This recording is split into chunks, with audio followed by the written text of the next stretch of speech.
My dear students, welcome to your master chem channel. कैसे हैं प्यारे बच्चों? Very good. आज मैं Amla Shankar Yadav master chem channel की तरफ से क्लास 12 के बच्चों को केमिकल काइनेटिक्स से वीडियो लेकर आया हूं। प्यारे बच्चों, आज के वीडियो में थ्रेशोल्ड एनर्जी, एक्टिवेशन एनर्जी का डिस्कशन करेंगे।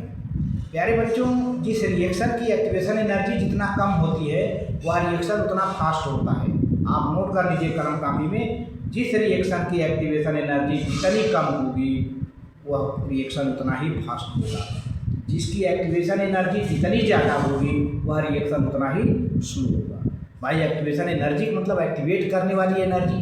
तो जब एक्टिवेट करने के लिए एनर्जी कम चाहिए तो इसका मतलब रिएक्शन बहुत तेज हो जाएगा, और जब एक्टिवेट करने के लिए एनर्जी ज़्यादा चाहिए तो इसका मतलब वह रिएक्शन स्लो चलेगा, है ना। तो कहने का मतलब कि less activation energy fast reaction, greater activation energy slow reaction, इस पर ध्यान दीजिए। और यह एक्टिवेशन एनर्जी थोड़ा सा बढ़ा देने पर एक ऐसा एनर्जी बैरियर क्रॉस कर जाता है जो कि थ्रेशोल्ड एनर्जी के लगभग इक्वल हो जाता है, तो रिएक्शन संपन्न हो जाती है प्यारे बच्चों। और देखिए, बहुत इम्पॉर्टेंट है, बोर्ड के एग्जामिनेशन कई बार आ चुका है। तो चलते हैं, देखते हैं। हाँ, तो प्यारे बच्चों, एक्टिवेशन एनर्जी पर देखिए। एक्टिवेशन एनर्जी यानी एक्टिवेट करने वाली एनर्जी को थोड़ा रिएक्शन में थोड़ा सा एक्स्ट्रा एनर्जी मिला दीजिए तो मॉलिक्यूल एक्टिवेट हो जाएगा और रिएक्शन हो जाएगा।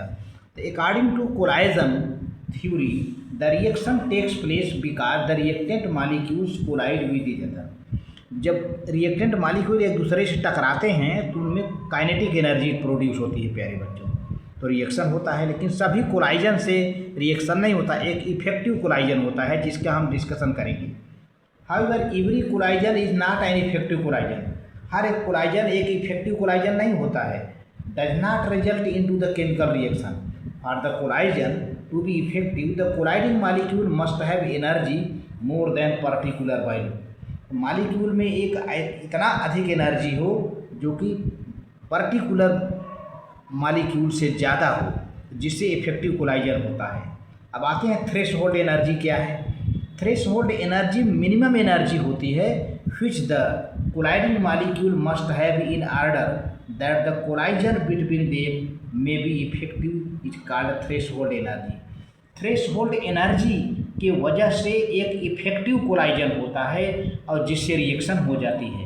यानी यूँ कहिए कि threshold energy is responsible for the chemical reaction. Threshold energy से इफेक्टिव कोलाइजन होता है जिससे रिएक्शन हो जाती है। तो मिनिमम एनर्जी विच में cause the effective collision is called threshold energy.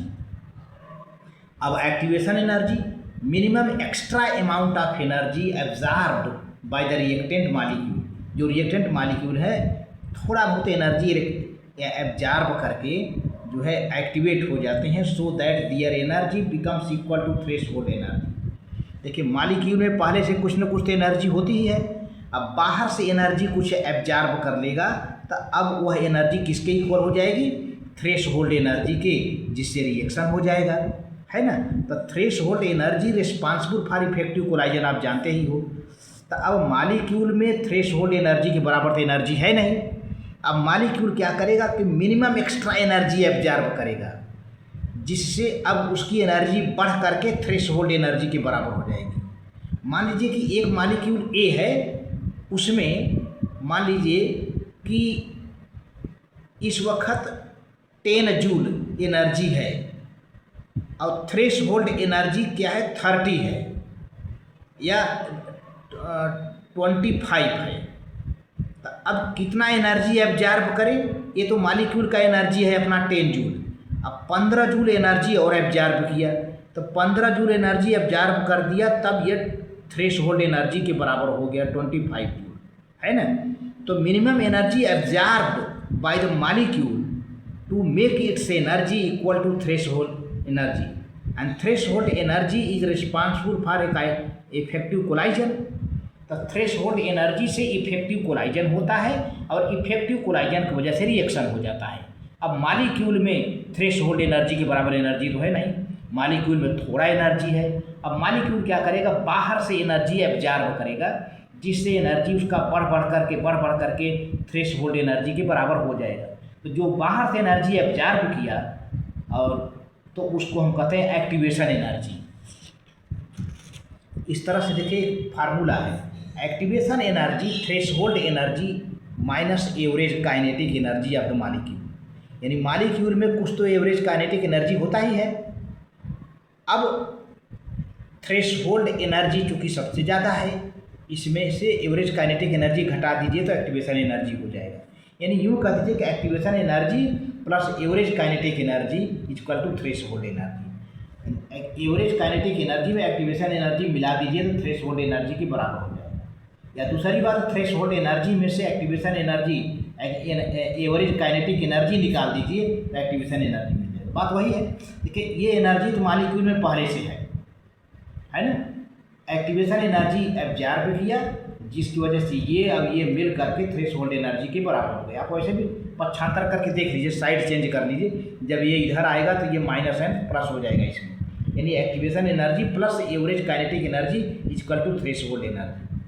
तो इसीलिए थ्रेशहोल्ड एनर्जी में से एवरेज काइनेटिक एनर्जी निकाल दिया गया तो एक्टिवेशन एनर्जी बच रहा है प्यारे बच्चों। इस तरह से कहा जा रहा है कि you identity less is the activation energy faster is the reaction. जितना एक्टिवेशन एनर्जी कम होगा उतना रिएक्शन फास्ट होगा, या greater is the activation energy slower is the reaction.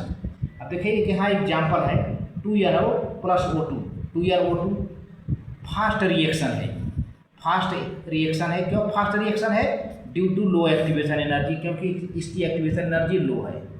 अब यही कार्बन डाइऑक्साइड के बनने के लिए ये CO plus CO2 slow reaction है, यह स्लो रिएक्शन है। क्यों स्लो रिएक्शन होगा? Due to high activation energy.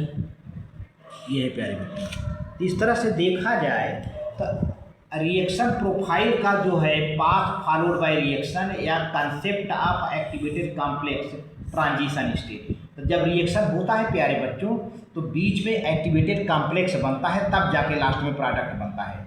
Activated complex की एनर्जी बहुत ज़्यादा होती है, अनस्टेबल होता है, उसको हम ट्रांजिशन स्टेट भी कहते हैं। जब रिएक्शन शुरू होगा तो रिएक्शन शुरू होते होते एक एक्टिवेटेड कॉम्प्लेक्स यानी ट्रांजिशन स्टेट बनेगा और एक्टिवेटेड कॉम्प्लेक्स टूट करके प्रोडक्ट में बदल जाएगा। देखिए कैसे होता है, यहाँ पे ग्राफ भी है। In order to that the reactant may change into product they have to cross an energy barrier corresponding to threshold energy. Reactant product में बदल जाए तो उसको एक एनर्जी बैरियर से बदलना होगा, रिएक्टेंट पास करना पड़ेगा। देखिए ये रिएक्टेंट है और ये क्या है? एनर्जी बैरियर है। अब रिएक्टेंट का एनर्जी देखिए बढ़ रहा है, ये एनर्जी बढ़ती बढ़ती बढ़ती बढ़ती ये एनर्जी बैरियर है, क्रॉस करके अब आ गया प्रोडक्ट बन गया है ना। It has been obtained by plotting potential energy. ये पोटेंशियल एनर्जी है और ये रिएक्शन कोऑर्डिनेट है। Potential energy versus reaction coordinate. Reaction coordinate represents the reaction profile, that is progress of reaction from reactant to product accompanied by changes in the potential energy। अब देखिए प्यारे बच्चों ये reaction coordinate है, reaction आगे बढ़ रहा है, ये पोटेंशियल एनर्जी है।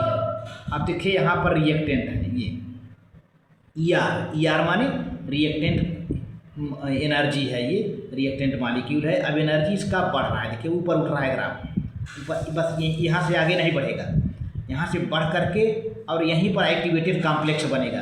ये देखिए एक्टिवेटेड कॉम्प्लेक्स लिखा हुआ है, एनर्जी बैरियर। एक एक्टिवेटेड कॉम्प्लेक्स बन के तैयार हो जाएगा और फिर एनर्जी इसका जो है क्या होगा? रिलीज होगा एनर्जी और एक्टिवेटेड कॉम्प्लेक्स टूट जाएगा। ये एक्टिवेटेड कॉम्प्लेक्स है, देखिए एनर्जी बैरियर एक्टिवेटेड कॉम्प्लेक्स बन गया, टूट करके यहाँ लिखा हुआ है प्रोडक्ट बन गया। तो यहाँ से देखिए ये लाइन खींची गई है। अब ये लाइन EA यहाँ से यहाँ तक जो मॉलिक्यूल के पास जो एनर्जी था कम था, अब यहाँ से यहाँ तक क्या एनर्जी लिया? EA लिया। EA माने एक्टिवेटेड एनर्जी। तो ये एनर्जी यहाँ तक तो कुछ न कुछ ER है, ER एनर्जी है। अब ER में EA जुड़ गया तो किसके बराबर हो गया? थ्रेशहोल्ड एनर्जी की। थ्रेशहोल्ड एनर्जी देखिए ER है एनर्जी ऑफ रिएक्टेंट, अब प्लस ये इसके बाद यहाँ से यहाँ तक EA है, EA लिखा हुआ है ना, तो ये ले लिया। तो अब ER plus EA equal to threshold energy. Threshold energy यहाँ पे देखें, एनर्जी बैरियर, इसी को थ्रेशोल्ड एनर्जी कहते हैं। इसके बाद अब यहाँ से एनर्जी रिलीज होगी, देखिए डेल्टा एच, एनर्जी इवाल्व्ड हो जाएगा। देखिए यहाँ से ये लाइन है और ये लाइन डेल्टा एच है, एनर्जी इवाल्व्ड होगी और तब प्रोडक्ट बन जाएगा प्यारे बच्चों।